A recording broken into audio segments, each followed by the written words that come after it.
ইংরেজবাজার পৌরসভা 26 নম্বর ওয়ার্ডের তৃণমূল কাউন্সিলরের বিরুদ্ধে হামলা এবং দুর্নীতির অভিযোগ তুলে আন্দোলন করল বিজেপি। প্রতিবাদ ও ধিক্কার মিছিল করল রবিবার। মিছিল গোটা 26 নম্বর ওয়ার্ড এলাকা পরিক্রমা করে। মিছিলে নেতৃত্ব দেন বিজেপির ইংরেজবাজার মণ্ডল 3-এর সভাপতি সন্তু ঘোষ সহ অন্যান্যরা। মিছিলে অংশগ্রহণকারী বিজেপি নেতা কর্মীদের অভিযোগ, 26 নম্বর ওয়ার্ড এলাকায় সুদের অবৈধ কারবার চলে। রেলের কাজে নিযুক্ত ঠিকাদারের ওপর চাপ সৃষ্টি করে কাটমানি আদায় করা হয়। ঠিকাদারের কাছে কাটমানি আদায়ের ফলে রেলের কাজে নিযুক্ত চুক্তিভিত্তিক অস্থায়ী কর্মীরা তাদের ন্যায্য পারিশ্রমিক থেকে বঞ্চিত হচ্ছেন। এই সমস্ত কিছুর প্রতিবাদে আজ তারা আন্দোলনে নেমেছেন, ধিক্কার মিছিল করছেন। পুলিশের কাছে গোটা ঘটনা সঠিক তদন্ত করে ঘটনায় জড়িত সমস্ত অভিযুক্তকে গ্রেপ্তারের দাবি জানাচ্ছেন। মালদা রেলওয়ে স্টেশনে যত কন্ট্রাকচুয়াল লেবার আছে, এই লেবাররা দীর্ঘদিন 14,000+ টাকা পাওয়ার কথা তাদের, যারা কন্ট্রাক্টরের আন্ডারে চাকরি করে। প্রতি মাসে বিভিন্ন ঠিকাদার তোলাবাজির মাধ্যমে এদের পিএফের নামে যে পরিমাণ টাকা কাটছে, আজকে ঠিকা কর্মীরা কোথাও 7,500, কোথাও 8,500, বাকি টাকার কোনো হদিশ তাদের কাছে নেই। আমরা বারংবার তাদের বলার পরেও তারা তাদের যে ন্যায্য পাওনা, সেই পাওনা আজও পাচ্ছে না। গোটা দিন অক্লান্ত পরিশ্রম করে সেই মানুষগুলো তাদের টাকা থেকে বঞ্চিত হচ্ছে।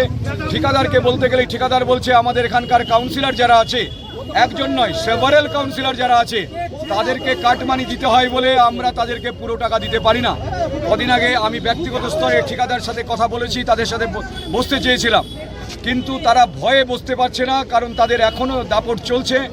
বিশেষ করে সমু ব্যানার্জি গত আজ থেকে 20-25 দিন আগে 2011 সাল থেকে যে অবৈধ সুদের টাকা খাটায়, তার কাগজপত্র এই লাইনের ধারে পোড়াচ্ছিল। আমাদের ছেলেরা খবর পেয়ে সেখানে পৌঁছয়, সেখানে না হলো 10-12 বস্তা কাগজ পোড়ানো হয়েছে।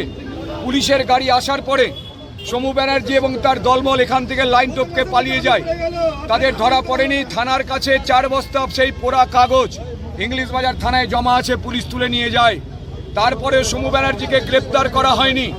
এক একটা মানুষকে 5 থেকে 10% সুদে আজকে প্রতিটা মানুষকে সুদের টাকা দেয়। এ মাসে যদি 10 টাকা দিতে না পারে 100 টাকায়, পরের মাসে 110-এর উপরে আবার 10% তৈরি হয়।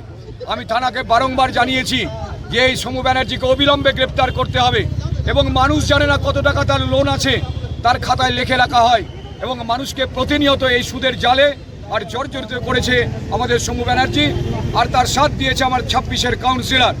আমরা অবিলম্বে প্রশাসনকে বলবো যে যারা যারা এখানে এই কাটমানি, দুর্নীতি এবং তোলাবাজির সাথে যুক্ত, তাদের প্রত্যেককে গ্রেপ্তার করে দৃষ্টান্তমূলক শাস্তি দিতে হবে, যাতে আগামী দিন এই 26, 22, 21, 27 টোটাল এরিয়া জুড়ে যে এই অবৈধ কারবারি চলছে, এরা যেন আগামী দিন দাঁত ফুটাতে না পারে। এবং আমাদের যে ওখানকার গরিব যারা কর্মচারী আছে, যারা ঠিকা শ্রমিক, সেই ঠিকা শ্রমিকদের সম্পূর্ণ বেতন তাদেরকে বুঝিয়ে দিতে হবে। যদি বুঝিয়ে না দিতে পারে, তাহলে সেখানকার যে ঠিকাদার আছে তাদেরকেও গ্রেপ্তার করতে হবে, যারা গৌতম দাসের সাথে অবৈধ লেনদেনে জড়িয়ে আছে। আমি প্রত্যেকের গ্রেপ্তারের দাবি রাখছি আজকে আমার মালদা বিজেপির পক্ষ থেকে। আন্দোলন 26 নম্বর ওয়ার্ডের কাউন্সিলর, তৃণমূলের যে কাউন্সিলর গৌতম দাস, ওনার দীর্ঘদিনের তোলাবাজি এবং নারীদের উপর অত্যাচার থেকে শুরু করে 26 নম্বর ওয়ার্ডটাকে একদম জঙ্গল রাজে পরিণত করেছেন।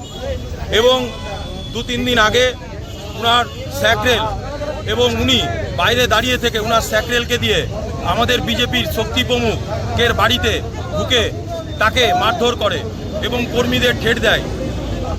এই প্রতিবাদে আজকে আমরা পথে নেমেছি, যাতে এই গৌতম দাস, সমু ব্যানার্জি, তার স্যাকরেল, এদেরকে অবিলম্বে অ্যারেস্ট করতে হবে।